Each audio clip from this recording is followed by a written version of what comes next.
तो बाबा के संकल्प कैसे थे? बाबा के संकल्प सदा ही हर आत्मा के प्रति शुभकामना वाले थे, कैसे भी आत्मा थी।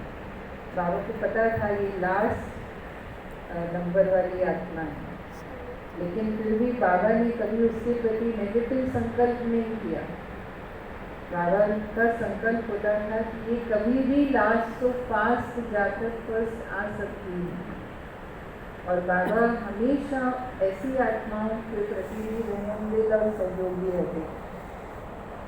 कई बार हम किसी को ऐसे देखते हैं, ढीला ढाला देखते हैं, आलसी देखते हैं, तो हमारे मन में कैसे विचार पैदा होने लगते हैं, कैसे हैं, थोड़ा नेगेटिव हो जाते हैं हम उनके प्रति। लेकिन बाबा कभी भी किसी भी आत्मा के प्रति संकल्प में भी नेगेटिव नहीं हुए।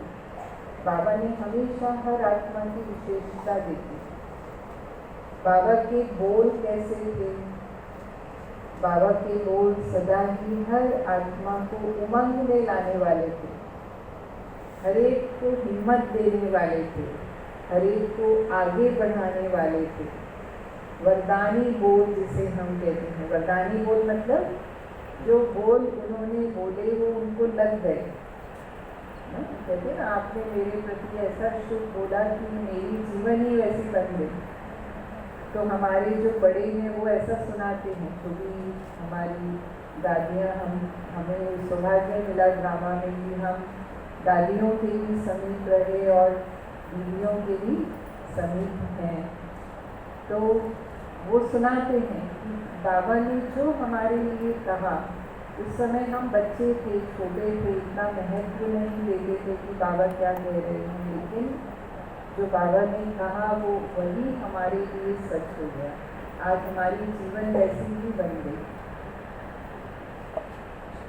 तो ऐसे वरदानी बोल थे बाबा के। तो हम अपने बोल को चेक करें, क्या हमारे बोल सदा ही सबके प्रति मधुर होते हैं, सुख देने वाले होते हैं, हर एक आत्मा का उमंग उत्साह बढ़ जाए, उसके अंदर आशा का संचार हो जाए। बोल में बहुत फर्क होता है ना, नहीं तो गुस्से में आकर हम कैसा बोलते हैं, या किसी के प्रति मन में नेगेटिव भाव है तो हम कैसा बोलते हैं, उनको दुख देने वाले बोल देते हैं। कैसे बोल हमारे मुंह से निकल जाते हैं हमें पता ही नहीं चलता। कई बार गिराने वाले बोल, किसी की ग्लानि करने वाले बोल, क्या अब तक भी हमारे मुँह से निकलते हैं? चेक करना। बाबा समान हमारे बोल हैं या कभी कैसे हमेशा तो ब्राह्मण ऐसा नहीं बोलते। ब्राह्मण बनने के बाद थोड़ा तो हमारा टेंशन रहता है कि हमें ऐसी भाषा नहीं बोलनी, हमें ऐसे बोल नहीं बोलने। लेकिन जब गुस्से में आते हैं तो फिर सब भूल जाते हैं। उस समय हमने क्या बोला, क्यों बोला, हमें ही पता नहीं। बाद में फिर पश्चाताप करते हैं, अरे ये मैंने क्या बोल दिया, मुझे ऐसा नहीं बोलना चाहिए था। तो इसका मतलब हम अभी तक बाप समान स्थिति में नहीं आए हैं। सदा ही मेरे बोल पर मेरा कंट्रोल। बाबा के समान हमारे कर्म हो। बाबा ने जो कर्म किए, बाबा ने सदा ही श्रेष्ठ कर्म किए और एग्जाम्पल प्रस्तुत किया बच्चों के सामने। यानी बाबा खुद कर्म करके सिखाते थे। छोटे से छोटे काम किए बाबा ने। बच्चों के साथ अनाज भी साफ किया, बच्चों के साथ सब्जी भी काटी। उस ज़माने में गैस नहीं होती थी, अंगीठी जलती थी, उसके लिए वो घोड़े बनते थे ना, हम सोचते हैं। बाबा ने वो सब कार्य किए और श्रेष्ठ स्थिति से वो कर्म करके बच्चों को दिखाया कि कैसे कर्म योगी बनकर के कर्म करना है। कैसे बाबा की याद में आज की होती हुई बाबा ने कहा, मैं पूरी कोशिश करता हूँ कि जब मैं काम करूँ, कोई भी बच्चों से भी मिलूँ तो मैं कैसे मिलने की कोशिश करता हूँ, अपने को आत्मा समझकर बाबा को याद रहे। लेकिन फिर भी भूल जाता हूँ, पूरा समय याद नहीं रहता है।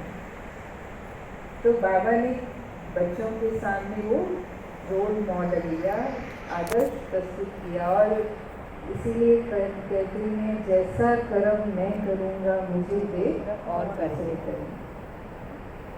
और हम देखते हैं बाबा का समर्पण भाव श्री बाबा के प्रति ऐसा था कि बाबा साधु बनकर समर्पित हो। एक ढंग से समर्पित होने का मतलब है जिस घड़ी ये निश्चय हो गया कि ये शिव बाबा का ज्ञान है, शिव बाबा अवतरित हुए हैं नई दुनिया की स्थापना के लिए, स्वयं भगवान ये कार्य कर रहे हैं, तो फिर कुछ नहीं सोचा, कोई मन में प्रश्न नहीं, और तन मन धन संबंध सब समर्पित कर दिया। अपना तन तो दिया ही, तन तो बाबा ने दिया, लेकिन तन के साथ साथ मन पूरी तरह से मैंपन की बुद्धि। क्योंकि अपने समय के बहुत प्रसिद्ध बिजनेसमैन, बड़े ज्वेलर थे वो, समाज में उनका इतना अच्छा स्थान था, नाम था, तो थोड़ा तो इंसान को नशा होता ही जो करता है व्यक्ति। आज की दुनिया में कोई बड़े बिजनेसमैन होते हैं, कोई बड़ी पोस्ट पर काम कर रहे होते हैं, तो थोड़ा तो अहम होता ही है ना कि मैं सो एंड सो हूँ। लेकिन बाबा ने पूरी तरह से उस मैंपन का त्याग किया, उसे समझ मैंपन की बुद्धि थी नहीं बाबा के अंदर। वो हम दादियों में भी देखते थे कि मैंपन बिल्कुल नहीं, फिर सब पूरी तरह से निमित्त भाव में बाबा कराता है, बाबा चला रहा है, बाबा का कार्य है, मैं कर रहा हूँ, वो भाई नहीं। तो मन को समर्पण किया तो मन से निर्मल और सुखदायी बन गए सदा। जैसे कहा बाबा का मन कैसा था। और धन तो हम जानते ही हैं, बाबा ने पूरा धन, जो भी उस समय वो धनी थे, जितना भी धन था वो बाबा के लिए ट्रस्ट बना करके माताओं बहनों के नाम से, खुद के नाम से भी नहीं। बाबा के 2 बेटे थे, बाबा ने दोनों बेटों को कोई प्रॉपर्टी नहीं दी। बाबा ने कहा मेरा जो भी धन है वो ईश्वरीय सेवा है, अब ये मेरा भी नहीं है, ये तो मैंने बाबा को दे दिया। तो उनके बेटे को जब बिजनेस करने के लिए निकलना था, जो दादा नारायण थे वो छोटे थे जब मंडी बनी, तो उस समय तो साथ में रहे, लेकिन जब वो यूथ हुए, बड़े हुए, तब उनको लगा यज्ञ में बिगड़ी पाठ चल रहा है, यज्ञ में बहुत कमी थी उस समय। तो विचार आया कि मैं जाकर बिजनेस करूँ, मैं कमा सकता हूँ, पैसा कमाऊँ जाकर के। और उनका भाव ये भी था कि पैसा कमाएंगे तो यज्ञ को सहयोग भी करेंगे। तो लेकिन बाबा ने उनको बिजनेस के लिए कोई मदद नहीं की। आपको जाना है, अपने आप जाओ, अपने पैरों पर जो भी करना है अपने ही उससे करो, अपनी मेहनत से करो। तो बाबा ने अपने बेटों को जरा भी ईश्वरीय धन में से नहीं दिया। और सबसे बड़ी बात, इतना निश्चय बुद्धि कि बाबा के सामने भविष्य कोई स्पष्ट नहीं था। उस समय सत्युगी दुनिया की स्थापना होगी, उस समय कोई विनाश जैसी बातें भी ज़्यादा नहीं थी दुनिया के अंदर। तो क्या होगा, होगा कि नहीं होगा, क्या करना है, कैसे करना है, ये प्रश्न उठ सकते थे। यानी हर एक इंसान को अपने भविष्य की चिंता होती है ना, कि अगर मैंने सब कुछ कर दिया और भविष्य में मुझे कुछ ज़रूरत पड़ी, पता नहीं जैसा बाबा कहता है वैसा होगा कि नहीं होगा। उठ सकता है प्रश्न, नहीं उठ सकता, उठ सकता है ना। तो बाबा को भी ये प्रश्न उठ सकते थे, लेकिन बाबा कभी भी उन प्रश्नों में नहीं गए। इतना निश्चय अटल था शिव बाबा के ऊपर कि स्वाहा हुए माना हुए, भविष्य की कोई चिंता नहीं। और हालांकि बाबा ने वो परीक्षा ली, शिव बाबा ने परीक्षा नहीं ली ऐसा नहीं है। जो बेगरी पाठ था उस समय क्या सुनते हैं उदाहरण, कि खाने के लिए कुछ नहीं था। एक दिन ऐसा था, ऐसे तो उस समय लगभग रोज ही होता था, एक ही टाइम खाते थे, बाकी टाइम जंगल में जाकर के जो जंगल में फल फूल होते थे वही खा लेते थे। तो एक दिन तो वो एक टाइम खाने का भी नहीं था। और 11 बज रहे हैं और 1 बजे खाने की उस समय बेल होती थी, क्योंकि 350-400 लोग यज्ञ में रहते थे, बेल होती थी। हम सब ने ये उदाहरण सुना हुआ है। तो क्या हुआ, बाबा बिल्कुल बेफिक्र रहे। हालांकि भंडारी जो थी, जो खाना किचन संभालने वाली थी, उसने आकर बाबा को कहा कि बाबा आज कुछ है नहीं। तो बाबा ने कहा कि बच्चे बाबा के हैं, मैं भी बाबा का हूँ, बाबा को खिलाना होगा तो खिलाएगा। बाबा कल्याणकारी है, ब्राह्मण कल्याणकारी, इतना पक्का पाठ था बाबा को। तो बाबा ने उनको भेज दिया और उसके बाद जो मनी ऑर्डर आता था, पोस्ट आती थी और वो पोस्टमैन आया और उसने ही लिफाफे में कुछ 1000 रुपये निकले और उसमें फिर बाबा ने सब जो भी आवश्यकता थी किचन की वो सब सामान मंगाया और सब भोजन बन गया और 1 बजे सब तो बेफिक्र रहने का परिणाम। शिव बाबा ने परीक्षा जरूर ली, लेकिन वो फास्ट फूड ऑनर हो गई। जरा भी उन्होंने संकल्प मिलाया कि सब भूखे रह जाएंगे, क्या होगा, कैसे होगा। हमारे सामने ऐसा कोई आ जाए पेपर, तो हम हिलेंगे या नहीं हिलेंगे, या इतना निश्चय रहेगा बाबा के ऊपर, क्योंकि हमें बाप समान बनना है ना। तो बाप समान बनना है तो ऐसी परीक्षाएं आ सकती हैं। ऐसे नहीं कि बाबा ब्रह्मा बाबा शिव बाबा का रथ था तो उन्होंने कोई परीक्षा पास नहीं की। बाबा ने पूरी परीक्षा ली उनकी और उन्होंने प्रैक्टिकल पास होके दिखाया। और हमको पता है कि इतने प्रसिद्ध होते हुए भी जैसे ही शिव बाबा ने उनके तन में प्रवेश किया, कितनी गालियाँ खानी पड़ी उनको, क्या क्या नहीं बोला, कलंक तक लगाए उनके ऊपर, अखबारों तक में छप गया। लेकिन फिर भी बाबा हिले नहीं, निडर रहे, निर्भय स्थिति में थे।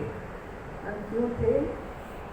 क्योंकि उनको पता था कि ये जो कुछ भी बोल रही हैं ये अनजान है, इनको पता नहीं कि कौन ये सब कह रहा है। सारा झगड़ा तो पवित्रता का था ना, और वो आरोप सारे बाबा के ऊपर लगाते थे कि ये हमारे पूरे घर परिवार को तोड़ रहे हैं और इन्होंने क्या जादू कर दिया है। ऐसे बोलते थे ना, ब्रह्मा कुमारी यहाँ जादू कर।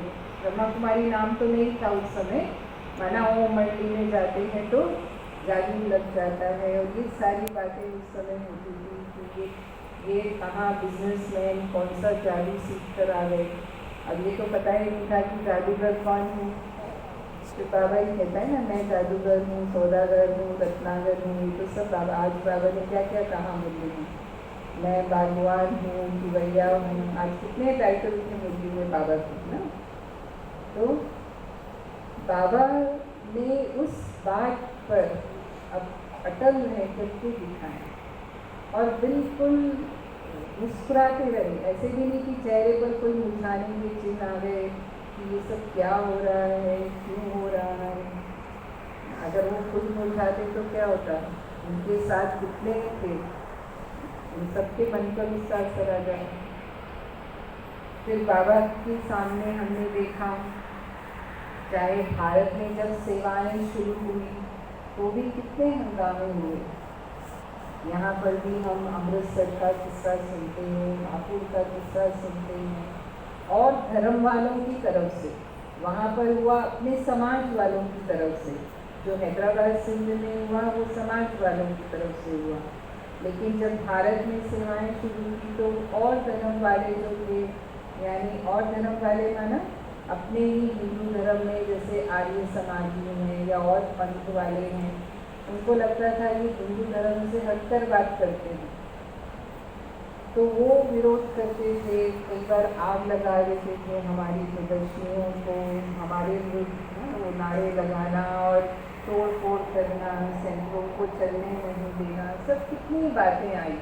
कोई कम परीक्षाएं नहीं आई। आज तो सब ब्रह्मा कुमारी उसको जानते ही नहीं हैं, बल्कि अच्छी नज़र से या ऊंची नज़र से देखते हैं। अच्छा, ये ब्रह्मा कुमारी इसमें जाते हैं, माना कैसे होंगे, अच्छे होंगे, ये अच्छे हैं, है ना, इनके अंदर वैल्यूज़ हैं, इनके ऊपर हम भरोसा कर सकते हैं।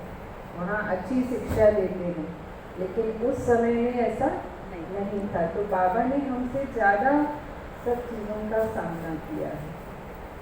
तो हम अपने आप को चेक करें कि क्या हमारी स्थिति हर परिस्थिति में समान रहती है, स्थिर रहती है, हिलती तो नहीं है, अचल अडोल रहती है। फिर बाबा ने हर आत्मा को सम्मान दिया और स्नेह दिया।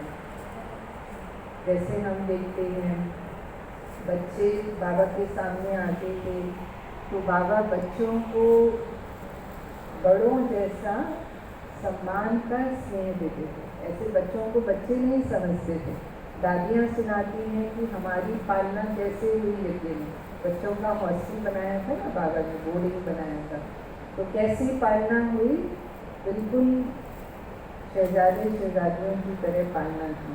और बाबा कहता था ये मेरे होवनहार विश्व कल्याणकारी बच्चे हैं।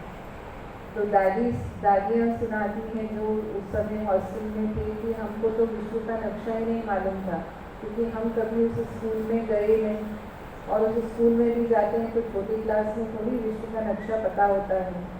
तो बोला हम सोचते थे विश्व क्या होता है, बाबा विश्व कल्याणकारी कहता था तो हमें पता ही नहीं था कि विश्व क्या होता है। लेकिन बाबा ने विश्व कल्याणकारी कहा, उस नज़र से देखा तो सचमुच वो विश्व कल्याणकारी बन गए। और वो ऐसे कहते थे कि हमने अब दुनिया का इतनी बार